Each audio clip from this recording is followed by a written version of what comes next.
సరే మాకింకా అత్యంత ఇష్టమైనది, అవసరమైంది లక్ష్మీ కుబేరే వ్రతం. ఈ ప్రతి ఒక్కరికి అందరికీ లక్ష్మీదేవి కావాలి. అందరికీ లక్ష్మీదేవి వద్దన్నది కుబేరుడి ఎవరు? కటాక్షం గావాలి. అవును. సో, ఈ వ్రతం చేస్తే ఏంటి ఫలితం? దారిద్ర్య బాధలు అనుభవించే వాళ్ళకి మన పురాణాల్లో ఏదైనా ఒక వ్రతం చెప్పమని అడిగినప్పుడు హ్మ్. ఈ వ్రతాన్ని చెప్పారనమాట మహర్షి. ఓకే. మన సప్తఋషులు ఉండేవారు కదండి, అవును. అందులో మహర్షి చెప్పిన వ్రతమే ఇది. ఓకే. లక్ష్మీ కుబేర వ్రతం అన్నమాట. లక్ష్మిని కుబేరుణ్ణి ఇద్దరిని ఆరాధించి నవగ్రహాలని కూడా ఆరాధిస్తూ విష్ణుమూర్తిని ఆరాధిస్తూ చేసే వ్రతమే లక్ష్మీ కుబేర వ్రతం. ఓకే. చాలా మేము ఆర్థిక ఇబ్బందుల్లో కూరుకుపోయామన్న వాళ్ళు చాలా మంది ఈ లక్ష్మీ కుబేర వ్రతం చేసి హ్మ్. ఒక 9 సార్లు చేసి 11 సార్లు చేసి చాలా ఉన్నత స్థానాల్లో ఉన్నారు ఇప్పుడు వాహ్! ఈ వ్రతాన్ని ఆచరించి. ఆ! ఎవరైతే భక్తి శ్రద్ధలతో ఈ వ్రతాన్ని ఆచరిస్తారో లక్ష్మీ కటాక్షం సంపూర్ణంగా ఉంటుంది, తిరుగుండదన్నమాట వాళ్ళకి. అంతటి లక్ష్మీ కటాక్షం ఉంటుంది. ఓకే. అలాంటి అద్భుతమైన వ్రతం ఈ లక్ష్మీ కుబేర వ్రతం. ఓకే. ఎవరు చేసుకోవాలి? ఎప్పుడు చేసుకోవాలి అని పర్టిక్యులర్ ఇప్పుడు లక్ష్మీ కుబేర వ్రతము అందరూ చేసుకోవచ్చు. పెళ్లి కాని అమ్మాయిలు చేసుకోవచ్చు, పెళ్ళైన వాళ్ళు కూడా చేసుకోవచ్చు, అబ్బాయిలు కూడా చేసుకోవచ్చు, వ్యాపారస్తులు చేసుకోవచ్చు, ప్రతి ఒక్కరూ చేసుకోవచ్చు. ఓకే. అలాగే అనగాష్టమి వ్రతం కూడా అంతే, వాళ్ళు చేసుకోవచ్చు. అంటే ఇది ఏ రోజు అట్లా చేయాలని ఏమన్నా ఉంటుందా? ఇది పలానా. ముఖ్యంగా పౌర్ణమి తిథి రోజు కానీ ఏకాదశి రోజు, ఓకే. గురువారం శుక్రవారాలు చేసుకోవాలి లక్ష్మీ అచ్చచ్చ. కుబేర వ్రతం. ఆ! పౌర్ణమి రోజు ఏంటంటే ఏం చేసినా విశేషమైన ఫలం ఉంటుంది మనకి. ఓకే. నార్మల్గా మనకి ఒక్కొక్క డేకి ఒక్కొక్క ఇంపార్టెన్స్ ఉంటుంది. ఏకాదశి తిథి అని ఎందుకు ఫాస్టింగ్ చేస్తారు, అందరూ ఉపవాసాలు ఎందుకు ఉంటారు, ఆ యొక్క తిథి రోజు మనం చేసే ఉపవాస వ్రతం వల్ల ఫలితం అమోఘంగా ఉంటుంది. అలాగే పౌర్ణమి తిథి హ్మ్. రోజు ఎటువంటి పూజ చేసినా అమ్మవారిని ఆరాధిస్తే వేరెట్లు ఫలితం ఉంటుంది. పౌర్ణమి తిథి రోజు అంత ఎనర్జీస్ ఉంటాయి, పాజిటివ్ ఎనర్జీస్ ఉంటాయి. ఓకే. ఓకే. అలాంటి ముఖ్యమైన తిథులు ఏకాదశి తిథి, ఆ! పౌర్ణమి తిథి. ముఖ్యంగా ప్రతి సంవత్సరము దీపావళి ముందు వచ్చే ధనత్రయోదశికి చాలా విశేషంగా చేస్తుంటారు ఓకే. లక్ష్మీ కుబేర వ్రతం. శివరాత్రి శివుడి యొక్క అద్భుతమైన క్షేత్రాలు ఉన్నాయి. చాలా క్షేత్రాలు. ముఖ్యంగా గోకర్ణ. ఉమ్. గోకర్ణ అంటే దేవతలు కూడా ఇష్టపడే క్షేత్రంగా చెప్తారు. ఏంటంత ఈ మధ్య కాలంలో మన తెలుగు వాళ్ళు విపరీతంగా వెళ్తున్నారు గోకర్ణకి. అవును, ఏంటంత విశిష్టత? దేవతలు సైతం ఇష్టపడేది గోకర్ణ క్షేత్రం. ఎందుకు అని అంటే గోకర్ణ క్షేత్రము యొక్క కథ అందరికీ తెలిసి ఉంటుంది. రావణాసుడు తన అవును. తల్లి కైకసి కోసము ఏకంగా కైలాసాన్ని తీసుకొచ్చి ఇద్దాం అనుకున్నప్పుడు ఈశ్వరుడు నా ఆత్మలింగాన్ని నేను ఇస్తానని చెప్పినప్పుడు అది తీసుకొని బయలుదేరి వెళ్తూ ఉంటే విష్ణుమూర్తి విఘ్నేశ్వరుడు ఇద్దరు కూడా ఇది లోకానికే వినాశనం అని తలిచి వెంటనే అంటే ప్రయాణం చేస్తారనమాట. నారద మహర్షి చెప్పగానే విఘ్నేశ్వరుడు వెళ్తాడు. అప్పుడు కరెక్ట్గా గోకర్ణ క్షేత్రంలోనే శివుని యొక్క ఆత్మలింగము ప్రతిష్ఠించడం జరిగింది. ఓకే. ఎందుకంటే సంధ్యావందనం చేసుకోవటానికి రావణాసుడు అక్కడ అవును. ఆగుతాడు. అవును.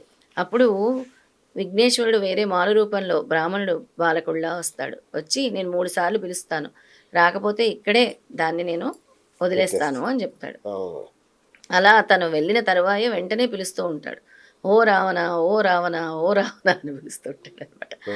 ఇంకా తను ఇంకా వెళ్ళనే లేదు, పూర్తి కానే లేదు, పిలుస్తాడు, ఇంకా రాలేదని కింద పెట్టేస్తాడు. అదే గోకర్ణ క్షేత్రం. ఓహ్! అక్కడ మనకి ఎటువంటి శాపాలున్నా కూడా బ్రహ్మహత్యా పాతకం, హ్మ్. భూత ప్రేత పిశాచ బాధలు, స్త్రీ శాపం, నాగశాపం, పితృశాపం, ఎటువంటి శాపాలైనా కూడా అన్ని శాపాలకు కూడా విముక్తి పొందాలి అని అంటే గోకర్ణ క్షేత్రము.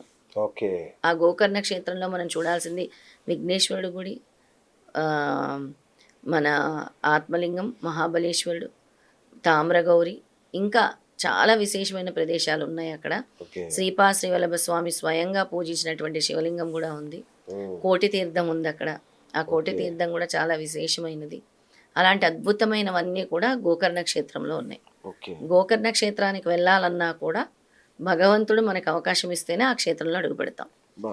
గోకర్ణ క్షేత్రంలో ఈ బాధలకి అన్నిటికీ భూత ప్రేత పిశాచ బాధలు, తర్వాత నెగిటివ్ ఎనర్జీ, ఇప్పుడు అందరు చూడండి బ్లాక్ మ్యాజిక్ అని చెప్తూ ఉంటారు, అవునవును. చేతబడులు అని అవును. చెప్తూ అవును. ఉంటారు. నెగిటివ్ ఎనర్జీ అండి, మాకేమైందో తెలియదు అంటారు. అవును. చాలామంది అసలు మాకు బ్లాకేజ్ అండి జీవితంలో అంటారు.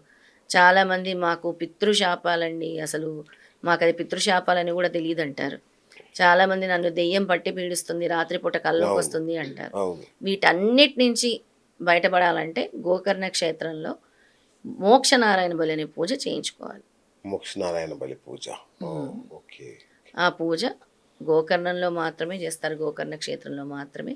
అలా మనం చాలామందికి కూడా ఈ సమస్యలతో వస్తే అక్కడ చేయించడం జరిగింది. Okay, wonderful. అట్లాగే ఇంకొక శైవ క్షేత్రం ఉంది, ఆ, అరుణాచలం. అవును. అదొక అద్భుతం. కొండే శివుడు అక్కడ, దాని చుట్టూ ప్రదక్షిణలు. ఏంటి దాని మహిమలు ఏంటి? అరుణాచలేశ్వరుడు గురించి చెప్పాలంటే అరుణాచల శివ అని ఒక నామస్మరణే ఎన్నో వేల వేల పాపాలు, అంటే లక్షల లక్షల పాపాలు కూడా తొలగిస్తుంది. వేల నుంచి అన్లిమిటెడ్ అంటారు చూసారా, అలా అన్ని పాపాలను కూడా ఆ నామస్మరణ మాత్రేనా తొలగుతాయి అని చెప్తారు. బా.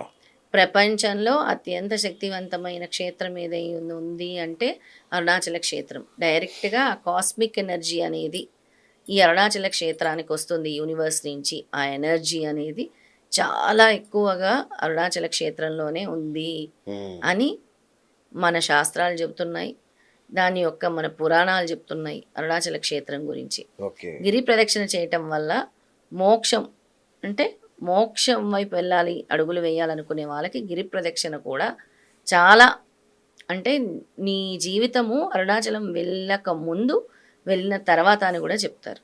బా. వెళ్ళిన తర్వాత అన్ని కర్త కర్మ క్రియ అయి ఈశ్వరుడే నడిపిస్తాడు. వెళ్ళక ముందు నీ జీవితం వేరేలా ఉంటుంది, వెళ్ళిన తర్వాత ఆ ఈశ్వరుడే నీ చేపట్టి నడిపిస్తాడు అని.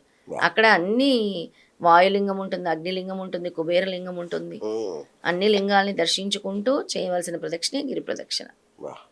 అత్యంత అద్భుతమైన ప్రదేశం. ఇప్పుడు మహాశివరాత్రికి అసలు ఇంకా అక్కడ అడుగు పెట్టలేము. పౌర్ణమి తిథిలోనే లక్షల మంది వచ్చి గిరి ప్రదక్షిణ చేస్తారు. ఇప్పటికి మేము చాలా మంది ప్రముఖులు కూడా సాధారణమైన వ్యక్తుల్లాగా తిరుగుతూ ఉంటారు దాని చుట్టూ. అదే ఆ సింప్లిసిటీయే కావాలి.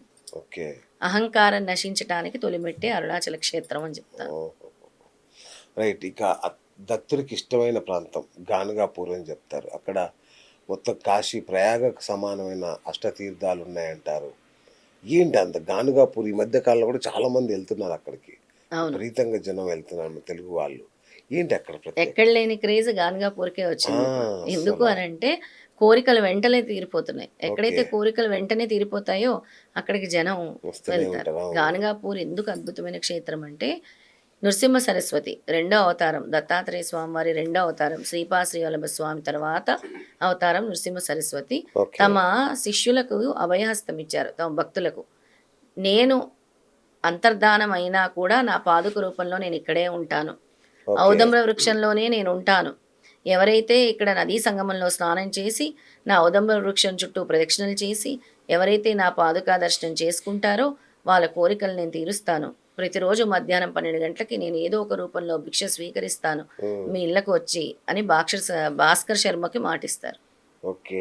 భాస్కర్ శర్మ అని ఆ శిష్యులు. అందుకే ప్రతిరోజు మధ్యాహ్నం 12 గంటలకి అక్కడ 1 గంట మోగుతుంది. దత్తాత్రేయ స్వామి భిక్షకు వస్తారు, ఏదో ఒక రూపంలో వస్తారు. అక్కడ భిక్ష తీసుకోవాలి, భిక్ష వెయ్యాలి మనం. అలాంటి అద్భుతమైన ప్రదేశం గానుగాపురం. గానుగాపురంలో అష్టతీర్థాలు ఉంటాయి. అష్టతీర్థాల గురించి చెప్పాలంటే కాశీ ప్రయాగతో సమానం అని చెప్పారు స్వామి. నువ్వు కాశీ వెళ్ళనక్కర్లేదు, నువ్వు ప్రయాగ వెళ్ళనక్కర్లేదు. ఇప్పుడు మహాకుంభమేళాకి వెళ్ళలేని వాళ్ళందరూ కూడా చింతించాల్సిన అవసరం లేదు. ఇక్కడే అన్నీ ఉన్నాయి, నేను అన్నీ ఇక్కడికే రప్పిస్తానని వాళ్ళ శిష్యుల కోసము అష్టతీర్థాలు రప్పించారు. దాన్ని అందులో మొదటిది భీమా అమరజ నది.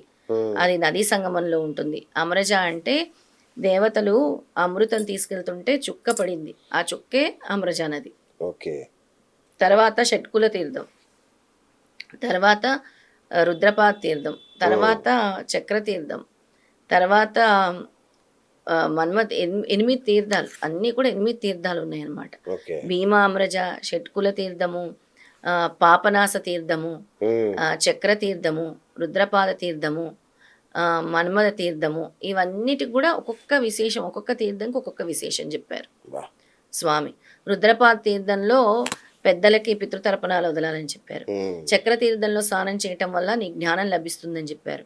పాపనాశన తీర్థంలో స్నానం చేయటం వల్ల నీ జన్మ పాపాలు తొలుగుతాయని చెప్పారు. మన్మథ తీర్థంలో ఎవరైతే స్నానం చేసి అక్కడ కల్లేశ్వరుడికి ఆ నీటితో అభిషేకం చేస్తారో నీకు ధనం సంపూర్ణంగా లభిస్తుందని చెప్పారు. అలాగే ఎవరైతే కోటి తీర్థంలో స్నానం చేస్తారో కోటి గోవులు ఇచ్చిన ఫలితం అని చెప్పారు, కోటి గోవులు దానం ఇచ్చిన ఫలితం అని చెప్పారు. ఆ, అలాంటి తీర్థాలు గానగాపురంలో ఉన్నాయి, ఓకే. అష్ట తీర్థాలు. మీరు రెగ్యులర్గా వెళ్ళొస్తుంటారా? నేను రెగ్యులర్ ప్రతి నెల కూడా వెళ్తూ ఉంటాను, ఒక్కోసారి ఓ లేదా ఒక్కోసారి మిస్ అయితే రెండు నెలలకు ఒకసారి కూడా వెళ్ళొస్తూ ఉంటాను. బాబా బాబా. రైట్, మీరు దత్తక్షేత్రాన్ని కూడా స్థాపించారు కదా, అక్కడ ఏం జరుగుతుంది? దత్తపీఠం. ఎలాంటి దత్తపీఠం, మ్మ్. అక్కడ ఎలాంటి పూజలు చేస్తుంటారు? ఏం అక్కడ చేస్తుంటారు? చాలా కార్యక్రమాలు జరుగుతూ ఉంటాయండి. ఆ, అక్కడ సామూహిక గురుచరిత్ర పారాయణాలు, గురుచరిత్ర పారాయణం జీవితంలో ఎవరైనా ఒక్కసారైనా గురుచరిత్ర పారాయణం చేయాలంటారు. ఓకే. సామూహిక గురుచరిత్ర పారాయణం అవుతూ ఉంటుంది, నిత్య నామస్మరణ జరుగుతూ ఉంటుంది, అలాగే అనగాష్టమి వ్రతాలు అవుతూ ఉంటాయి, లక్ష్మీ కుబేర వ్రతాలు అవుతూ ఉంటాయి, అచ్చచ్చా. హోమాలు జరుగుతూ ఉంటాయి, ఇంట్లో చేయించుకోకపోయినా ఇక్కడ చేయించుకోవచ్చు. పీఠంలో చేయించుకోవచ్చు, హోమాలు ఓకే. జరుగుతూ ఉంటాయి, ఓకే. చండీ హోమం జరుగుతుంది, దత్త హోమం జరుగుతుంది. ఎక్కడండి ఇది? ఇది మన నిజాంపేటలో అండి, హైదరాబాద్ కుక్కడపల్లి, నిజాంపేట. హైదరాబాద్లో కుక్కడపల్లి నిజాంపేట దగ్గర ఓకే. శ్రీపాద శ్రీవల్లభ దత్తపీఠం. ఓహోహోహో. చాలా బాగుంటారు శ్రీపాదుల వారు. ఉమ్. ఆ ఫోటో నేను మీకు షేర్ చేస్తాను, తప్పకుండా, మీరందరికీ please, చూపించవచ్చు. తప్పకుండా అండి, తప్పకుండా. So thank you madam. చాలా హెక్టిక్ షెడ్యూల్లో ఇప్పుడు మళ్ళీ గానగాపూర్ వెళ్తున్నారా ఇప్పుడు?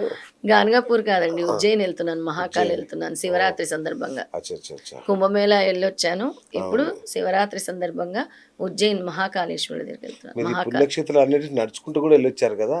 గానగాపురం హైదరాబాద్ నుంచి నడిచాను, ఉమ్, కురవపురం హైదరాబాద్ నుంచి నడిచాను, పిఠాపురం విజయవాడ నుంచి నడిచాను. ఉమ్. స్వామి దర్శనం కూడా ఇచ్చారు, ఎన్నో రూపాల్లో, మానవ రూపాల్లోనే ఇచ్చారు. Right right. ఇప్పుడు మేడం, మా భక్తులు ఎవరైనా ఫోన్ చేస్తే మీరు వాళ్ళ ఇంటికి వెళ్ళి పూజలు అవి చేస్తారా? తప్పకుండా చేస్తామండి, వాళ్ళు మన ఛార్జెస్ వరకు మనకి ఆ, ప్రొవైడ్ చేయగలిగితే వాళ్ళ ఇంటికి వెళ్ళి మనం పూజ చేస్తాం. ఓకే ఓకే అండి. Thank you madam, thank you so much. జై సో మరిన్ని విశేషాలతో మరొక ఎపిసోడ్లో కలుసుకుందాం మేడం. జయ గురుదత్త అండి. శ్రీపాదరాజం శరణం ప్రపద్యే, శ్రీదత్తరాజం శరణం ప్రపద్యే. జై గురుదత్త మేడం. జై గురుదత్త. Thank you. ఇది ఇవాళ బిఎస్ టాక్ షో. నేను మీ బిఎస్ సైనింగ్ ఆఫ్.